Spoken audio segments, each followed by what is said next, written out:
Di pertemuan sebelumnya kita telah membahas beberapa sunnah yang dianjurkan untuk dilakukan di hari Jumat. Di antaranya adalah al-ightisal, siap-siap untuk sholat Jumat itu diawali dengan mandi janabah, mandi hadas besar. Lalu setelah itu datang ke masjid lebih awal sambil tak pernah lepas bersolawat kepada Nabi kita Muhammad SAW. Lalu setelah itu sholat intizar atau sholat mutlak, menunggu datangnya imam sampai kemudian datang imam. Setelah itu diam memperhatikan sampai selesai sholat, maka dosa-dosa dan kesalahan kita akan dihapuskan 1 pekan ke depan plus dengan 3 hari ditambah 3 hari, jadi 10 hari. Nah, ini menunjukkan bahwa hari Jumat memiliki keutamaan yang begitu luar biasa, sehingga mestinya sih seorang muslim itu nggak ada lagi dosanya. Karena kalaupun ada, setiap pekan dihapus terus. Berarti kalau mereka masih banyak dosanya, menunjukkan tidak mau mengerjakan sunnah-sunnah ini. Ya, padahal itu adalah nggak susah-susah banget sih ya. Mandi susah kah mandi? Oh, saya Ustaz harus masuk kantor, berangkat kerja dari pagi udah gak sempat mandi. Bisa kita mandi sebelum berangkat. Atau saya belum berangkatnya udah mepet, gak sempat mandi janabah Ustaz. Karena saya sebagai driver online keringetan. Cari masjid yang memungkinkan untuk bisa mandi. Kayak masjid kita Al-Munawwarah masih bisa mandi situ. Nggak bawa sabun, ada di situ sabunnya. Tapi sabunnya untuk, mohon maaf, untuk cebok Ustaz. Ya nggak apa-apalah ya sekalian. Kalau enggak ya nyiapin bawa sabun lah. Mandi. Setelah itu sholat intizar minimal 2 rakaat, 4 rakaat, 6 rakaat, 8 rakaat, ya terserah lah, minimal 2 rakaat. Setelah itu dia memperhatikan imam, itu sudah dihapuskan 10 hari ke depan dosanya. Kalau setiap pekan itu kita lakukan, berarti sudah ada plusnya itu 3 hari, karena setiap Jumat kan, Jumat ketemu Jumat plus 3 hari, nanti ketemu Jumat lagi plus 3 hari. Udah nabung tuh kita tuh 3 hari lebihnya tuh. Ya. Maka betul kata Rasulullah SAW, kullu ummati dakhalal jannah. Umatku itu semuanya masuk surga. Illa man aba, kecuali yang nggak mau. Siapa yang nggak mau? Yang nggak mau mandi tadi itu. Yang tidak mau berangkat ke masjid lebih awal, yang tidak mau mendengarkan khutbah Jumat. Nah, itulah yang nggak mau masuk surga. Kalau mau itu kita kerjakan, insya Allah kita masuk dalam surga. Enggak Ustaz, hadis itu lanjutannya, wa man ya'ba ya Rasulullah, siapa yang tidak mau masuk surga? Man ata'ani dakhalal jannah wa man asani faqad aba. Siapa yang mau ikut sunnahku, maka insya Allah dia masuk surga. Tapi yang tidak mau, maka dia masuk neraka, nggak mau masuk surga itu. Ya, sunnah-sunnah Rasulullah adalah sangat ringan, masya Allah. Tidak memberatkan lah, selama kita mau mengerjakan. Rasulullah memang ibadahnya luar biasa, tahajudnya sampai bengkak-bengkak. Tapi kita kan nggak harus begitu. Ya kalau bisa alhamdulillah gitu. Tapi cukup tahu aja juga nggak apa-apa gitu. Kita tahu Rasulullah tahajud sampai bengkak-bengkak, ya tahu. Pernah begitu? Enggak. Tapi tahu Rasulullah begitu, iya cukup tahu aja gitu. Tapi nggak pernah mempraktekkan. Itu pun nggak masalah. Yang penting minimal 2 rakaat saja tahajud, selesai sudah. Ya Allah, baik sekali ini Rasulullah SAW kepada kita umatnya. Nah, hari Jumat ini adalah merupakan hari yang sangat istimewa. Kata Rasulullah SAW, khairu yaumin tala'at fihi syams yaumul Jum'ah. Sebaik-baik hari di mana muncul terbit matahari itu adalah hari Jumat. Kenapa? Karena di hari Jumat itu yauma khuliqa Adam. Nabi Adam alaihissalam diciptakan pada hari Jumat. Wa udkhilal jannah. Di hari itulah Nabi Adam alaihissalam dimasukkan ke dalam surga. Dan hari itu pula ukhrija minha, dikeluarkan dari surga. Dan hari Jumat pula an-nafkhatu was-sa'iqah. An-nafkhah itu tiupan sangkakala pertama. Jadi kiamat. Was-sa'iqah tiupan sangkakala kedua, dibangkitkan. Jadi kiamat sangkakala pertama hari Jumat, dibangkitkan juga pada hari Jumat. La taqumu sa'atu illa fi yaumil Jum'ah. Tidaklah terjadi hari kiamat kecuali hari Jumat. Jadi kapan kiamat? Hari Jumat. Jumat kapan? Wallahu ta'ala alam. Tapi kayaknya sih mudah-mudahan bukan Jumat besok lah ya. Belum, mudah-mudahan jangan. Karena besok masih pengen ibadah gitu ya. Dan ada rentetan peristiwa yang mengawali hari Jumat kiamat itu. Di antaranya ketika orang-orang alim sudah pada meninggal, maka muncullah orang-orang bodoh. Maka manusia bertanya kepada orang-orang bodoh ini, maka orang-orang bodoh ini yang kemudian berfatwa, adalla wa adalla. Dia sesat, orang lain pun ikut sesat. Sekarang masih banyak lah alim, insyaallah masih banyak, meskipun banyak juga alim ulama yang pada meninggal, tapi masih adalah beberapa alim ulama kita tempat jadi rujukan. Meskipun banyak kita itu yang tidak menjadikan ulama sebagai rujukan, ya. Nanya masalah agama juga banyak yang tidak ke ulama, lebih banyak nanyanya ke Google. Ya Google juga ada yang benar juga sih ya, tapi banyak juga kelirunya. Yang pasti tidak mendatangkan keberkahan atau kurang mendatangkan keberkahan. Karena al-ilmu yu'khadhu minal afwah, ilmu itu diambil dari lisan, dari mulut. Ngaji beginilah yang mendatangkan keberkahan. Banyak orang mencari ilmu tapi tidak mendapatkan keberkahan. Maka banyak keliru bahwa kita belajar itu bukan untuk menjadi pintar. Karena kalau orang belajar untuk menjadi pintar, pertama ketika dia pintar dia sombong. Yang kedua dia hanya mencari ilmu untuk menghujat dan menggugat orang lain. Yang ketiga, kalau dia tidak pintar-pintar dia berhenti belajar. Ada orang baru 2-3 kali ngaji, setelah itu ngilang, muntaber, mundur tanpa berita, tahu-tahu hilang. Kenapa? Saya belajar tiap hari nggak pintar-pintar Ustaz. Nggak belajar lagi. Karena salah tujuan, dia belajar mau jadi pintar. Padahal belajar itu adalah untuk menjadi manusia yang mulia. Kenapa Anda belajar? Saya ingin mulia. Karena Allah Subhanahu wa taala menjanjikan yarfa'illahu alladziina aamanu minkum walladziina utul ilma darajat. Allah akan memuliakan orang-orang beriman dan berilmu beberapa derajat. Berarti tujuan kita belajar untuk apa? Untuk menjadi manusia yang mulia. Dan mustahil kita akan menjadi mulia dengan ilmu kalau kita tidak memuliakan sahibul ilmi. Jadi dengan memuliakan sahibul ilmi itulah kita akan mendapat kemuliaan dengan ilmu kita. Maka sekarang banyak belajar sama gurunya, tapi gurunya di fitnah, disesat-sesatkan, di macam-macam ya. Bagaimana dia akan mendapatkan kemuliaan dari ilmunya? Nah, menjelang hari kiamat itu akan terjadi. Nauzubillah min dzalik. Dan ada hadis kata Rasul sallallahu alaihi wasallam ketika menjelang hari kiamat itu orang-orang alim ulama tadi sudah pada meninggal. Maka lama-lama orang-orang baik juga akan meninggal. Tersisalah orang bodoh dan orang-orang tidak saleh, orang-orang salah. Maka ketika itu karena sudah tidak ada alim ulama, tidak ada lagi orang baik, maka yang tersisa orang-orang bodoh dan orang-orang jahat. Sehingga kalau sudah begitu orang bebas mau melakukan apapun. Karena nggak ada yang nasihatin, nggak ada yang negur. Kalau kemarin dia melakukan perbuatan dosa maksiat, ada alim ulama yang akan menegur. Ada orang-orang yang masih lantang mengatakan ini maksiat, ini bisa mendatangkan murka Allah, ini tidak boleh. Tapi lama-lama sudah pada meninggal nih, udah nggak ada lagi. Akhirnya terserah deh, mau ngapain kek, mau nyungsep kek, jukir balik, bodo amat. Yang penting jangan nyusahin orang lain. Sampai kata Rasul sallallahu alaihi wasallam, hari itu orang akan berzina. Setiap kali ada laki-laki bertemu dengan wanita di sembarang tempat. Nauzubillah min dzalik. Di jalanan laki perempuan ketemu, zina dia di situ. Nauzubillah min dzalik. Di taman-taman mereka berzina. Sampai orang terbaik di zaman itu hanya yang cuma ngelus dada. Aduh, kenapa di taman sih? Boya cari kamar kayak ngumpet. Begitu, itu orang terbaik zaman itu. Lalu sekarang kan masih banyak yang, kamu ngapain di sini? Zina nih nggak boleh. Masih ada yang begitulah. Nah, besok menjelang hari kiamat nggak ada lagi tuh. Sampai akhirnya perzinahan merata di mana-mana.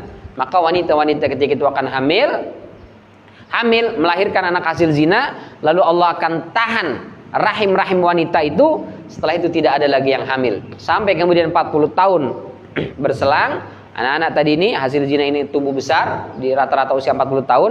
Disitulah kata para ulama terjadi kiamat. Nauzubillah min dzalik. Jadi mudah-mudahan Jumat besok masih belum. Tapi mungkin saja kalau Allah mau gitu. Hanya Allah memberikan asbab. Nah, di antara asbabnya itu adalah matahari terbit dari barat. Nah, sekarang kan masih terbit dari timur. Maka mumpung masih belum terjadi hari kiamat, Jumat ini betul-betul kita manfaatkan untuk memperbanyak ibadah, menghapus dosa-dosa dan kesalahan kita. Nah, di antaranya adalah Hadis masih dari Abu Hurairah radhiyallahu anna Rasulullah sallallahu alaihi wasallam dzakara yaumal jum'ah faqala, bahwasanya Rasul sallallahu alaihi wasallam menyebutkan tentang keutamaan hari Jumat, maka beliau bersabda, fihi sa'atun la yuwafiquha 'abdun muslimun wa huwa qa'imun yusalli yas'alullaha 'azza wa jalla syai'an illa a'tahu iyyah wa asyara biyadihi yuqalliluha, muttafaqun alaih. Wa fi riwayatin li Muslim wa hiya sa'atun khafifah. Kata Rasul sallallahu alaihi wasallam, pada hari Jumat itu ada satu waktu. Sa'ah itu artinya satu waktu. Apakah dia 1 jam? Bisa saja 1 jam. Bisa saja kurang dari 1 jam. La yuwafiquha 'abdun muslim. Tidaklah seorang hamba, seorang muslim, pas pada waktu itu qaimun yusalli, dia sedang terus muwazabah wa mulazamah berdoa. Yusalli maknahu yad'u, karena salat secara bahasa itu artinya doa. Berarti wa huwa qaimun yusalli, dia sedang berdoa. Yas'alullaha 'azza wa jalla syai'an, meminta sesuatu kepada Allah, illa a'tahu iyah, kecuali Allah pasti memberikan kepadanya. Subhanallah. Wa asyara biyadihi yuqalliluha, Rasul mengisyaratkan dengan tangannya begini, menunjukkan sebentar sekali. Jadi kata Rasulullah, fihi sa'atun la yuwafiquha 'abdun muslimun wa huwa qa'imun yusalli yas'alullaha syai'an illa a'tahu iyyah. Kata Rasulullah, tidaklah atau ada satu waktu pada hari Jumat itu ketika seorang hamba muslim berdoa, pas di waktu yang sedikit itu dia meminta sesuatu, apapun yang dia minta, selama tidak ada unsur dosa dan memutus tali silaturahim, pasti Allah akan berikan kepadanya. Ya Allah, hari Jumat itu. Jadi Allah Subhanahu wa taala itu, wa rabbuka yakhluqu ma yasha'u wa yakhtar. Allah menciptakan segala sesuatu dan Allah memilih dari ciptaannya itu. Allah menciptakan segala sesuatu. Allah menciptakan jagat raya ini. Dari jagat raya ini Allah pilih bumi buat tempat tinggal manusia. Dari bumi yang luas ini Allah pilih beberapa tempat yang merupakan tempat-tempat mustajab, di mana ketika kita beribadah di situ, ibadah itu pahalanya lebih-lebih berkali lipat dibandingkan tempat-tempat yang lain. Di antaranya Allah pilih Mekah. Kenapa di Mekah ibadah di sana lebih baik daripada 100.000 kali lipat dibandingkan ibadah di tempat lain? Itu terserah Allah. Allah pilih tempat itu. Ada lagi Masjid Nabawi. Di situ 1000 kali lipat dibandingkan tempat lain. Allah pilih lagi Al-Aqsa. Al-Aqsa di situ ada yang mengatakan 500 kali lipat, ada yang mengatakan 250 kali lipat. Lalu Allah pilih lagi masjid. Orang doa di dalam masjid dengan doa di situ di parkiran, lebih mulia mana? Lebih mulia di masjid dibandingkan di luar. Jadi ada tempat-tempat mustajab. Nah, Allah Subhanahu wa taala selain ciptakan tempat mustajab, Allah juga ciptakan waktu-waktu mustajab. Di antara waktu mustajab itu adalah hari Jumat. Hari Jumat ini itu waktu mustajab. Jadi ada orang ngeluh, Ustaz, kenapa saya berdoa kok nggak dikabulkan? Jangan-jangan sebab kita tidak dikabulkan doanya, mungkin ada sesuatu yang haram, penghalang doa itu dikabulkan. Apa itu? Misalnya dia berbuat durhaka kepada orang tua. Misalnya dia pelaku dosa maksiat. Atau dia tidak durhaka sama orang tua, dia bukan pelaku dosa maksiat, tapi sumber makanannya haram. Sumber pakaiannya dibeli dari yang haram, hartanya didapat dengan cara yang haram. Ini menjadi sebab doanya tidak dijawab oleh Allah Subhanahu wa taala. Sudah Ustaz, semua saya sudah tidak lakukan itu. Semuanya insya Allah halal.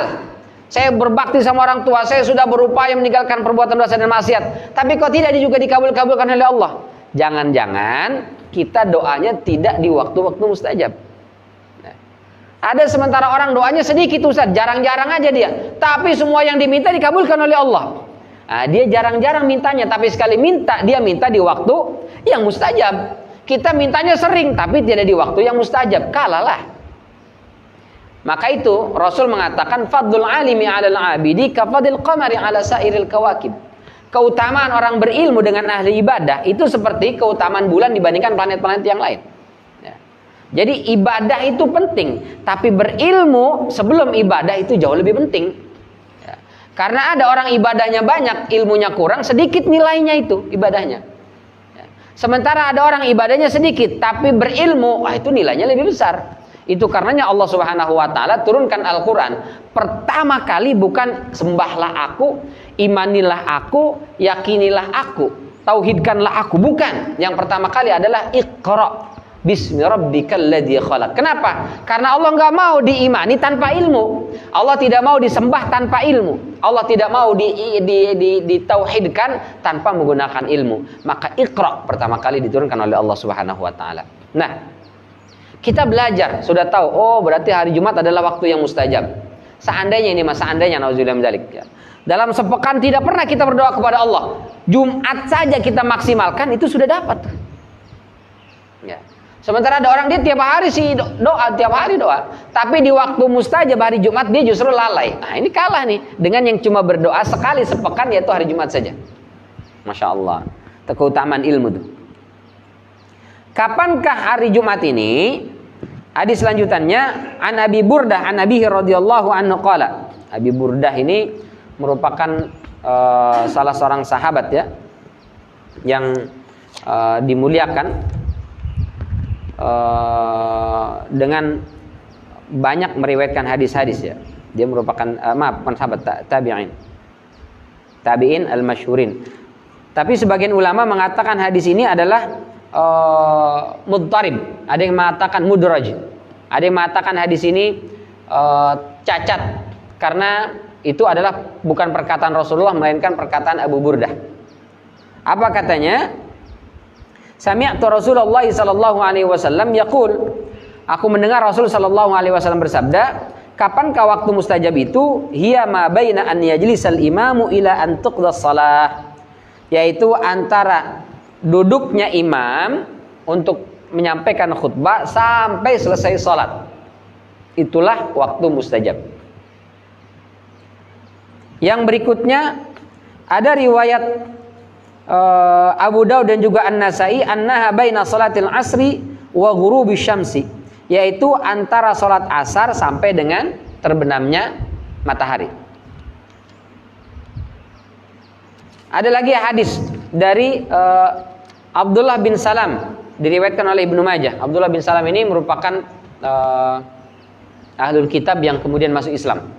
Jadi ada ahlul kitab masuk Islam, di antaranya adalah Abdullah bin Salam. Apa katanya? Qultu wa Rasulullah sallallahu alaihi wasallam jalisun, inna la najidu fi kitabillah ay at-Taurat fil jum'ati sa'atun la yuwafiquha 'abdun muslim yusalli yas'alullaha azza wa jalla fi syai'in illa qadallahu hajatahu. Kata Abdullah bin Salam, di dalam Taurat itu ada penjelasan ya Rasul bahwa hari Jumat itu ada waktu mustajab di mana seorang hamba ketika dia meminta kepada Allah pasti diberikan. Jadi dalam Taurat ada, Pak. Qala Abdullah fa asyara ay Rasulullah sallallahu alaihi wasallam aw ba'da sa'ah. Qultu sadaqta ya Rasulullah aw ba'da sa'ah. Qultu ayya sa'atin hiya? Qala akhir sa'atin min sa'atin nahar. Lalu Rasulullah sallallahu alaihi wasallam mengatakan ya, atau enggak sampai 1 jam, hanya beberapa waktu saja. Ya, sadaqta ya Rasulullah. Betul sekali. Maka ditanya, waktunya itu kapan ya Rasul? Kata Rasulullah, akhir sa'atin min sa'atin nahar, yaitu akhir waktu siang hari. Kapan itu? Menjelang maghrib, akhir waktu asar. Qultu innaha laysat sa'ata shalah, berarti bukan waktu salat. Qala innal 'abdal mu'min idza shalla thumma jalasa la yujlisuhu illa shalah fa huwa fi shalah. Seorang mukmin ketika dia duduk, kenapa dia duduk di masjid? Karena nunggu sholat misalnya, atau selesai sholat, maka itu masuk kategori dia sedang sholat. Bapak-bapak ini sekarang duduk sedang mendengarkan ta'lim, tapi kita di sini selesai mengerjakan sholat, maka status kita ini masih sholat ini. Malaikat masih mendoakan, Allahumma gfir lahu warhamhu wa tub alaih. Ya Allah, ampuni dia, rahmati dia, terima taubatnya. Ini malaikat nih. Sampai nanti selesai kita pulang. Karena tidaklah kita duduk di sini kecuali karena sebab sholat, maka kita terhitungnya sedang sholat. Taib. Jadi kapankah waktu mustajab pada hari Jumat itu? Terjadi khilaf dari antara ulama. Kalau Ibnu Hajar Asqalani mengatakan sampai 43 pendapat. Ya. Tapi yang masyhur kapan itu? Minimal 3. Yang pertama adalah di waktu fajar. Jadi pagi hari selepas sholat subuh sampai waktu syuruk. Itu pendapat pertama di hari Jumat. Yang kedua adalah pas ketika khatib naik mimbar. Selesai khatib, Assalamualaikum warahmatullahi wabarakatuh, lalu duduk, lalu muazin azan. Nah, dari duduknya itu sampai selesai sholat. Itulah waktu mustajab. Pendapat ketiga adalah antara asar sampai maghrib. Selesai asar sampai maghrib. Beberapa ulama merajikan pendapat terakhir, yaitu di akhir waktu sholat, di akhir waktu siang, yaitu antara asar sampai maghrib. Yang jelas kapanpun waktunya itu kita maksimalkan hari Jumat itu terus perbanyak doa dari sejak waktu subuh sampai maghrib. Kita perbanyak doa kepada Allah, minta hajat kita, semua kita minta, mohonkan kepada Allah Subhanahu Wa Taala. Insya Allah Allah Subhanahu Wa Taala akan mengijabah doa dan permintaan kita. Dan sebaik-baik doa adalah kata Rasul Sallallahu Alaihi Wasallam, salul jannah, mintalah surganya Allah Subhanahu Wa Taala. Ya. Para sahabat itu datang minta surga, nggak minta rumah, nggak minta mobil. Mobil belum ada zaman Rasulullah. Nggak minta kendaraan, nggak minta harta berlimpah, tapi yang diminta bagaimana caranya bisa masuk surga dan bagaimana caranya selamat dari api neraka. Maka itulah kita minta, sehingga mudah-mudahan Allah Subhanahu Wa Taala selamatkan kita dari siksa neraka, Allah selamatkan kita dari huru hara hari kiamat, dan mudah-mudahan Allah Subhanahu Wa Taala tempatkan kita semua di surganya kelak. Amin amin ya rabbal alamin. Terima kasih atas segala perhatian. Mohon maaf apabila ada kekeliruan dan kekurangan. Mudah-mudahan Allah bantu kita selalu untuk memahami syariat agama ini, dan Allah bantu kita untuk bisa menjalankannya dalam kehidupan kita sehari-hari, sehingga kehidupan kita penuh keberkahan, dan besok yaumul qiyamah kita termasuk orang-orang yang dipantaskan berada di surganya Allah Subhanahu Wa Taala, bertetangga dengan Nabi kita Nabi Muhammad sallallahu alaihi wasallam. Amin ya rabbal alamin.